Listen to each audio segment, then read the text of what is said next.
Sidang kasus korupsi pembangunan Masjid Sriwijaya Jilid 2 dengan terdakwa Mukti Sulaiman selaku mantan Sekda Sumsel sama terdakwa Ahmad Nasuhi alias Ustadz Coy selaku mantan Kabiro Kesra Pemprov Sumsel masuki agenda pemeriksaan saksi ngeringanke.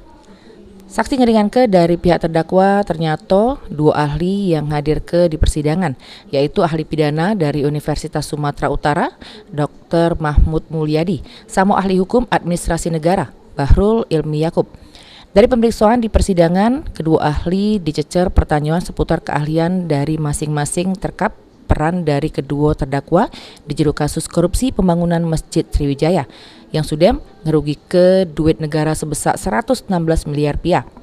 Selanjutnya, persidangan yang dipimpin Majelis Hakim Abdul Aziz nunda persidangan sampai Senin depan jero agenda pemeriksaan dari kedua terdakwa. Sri Febriandi, PAL TV.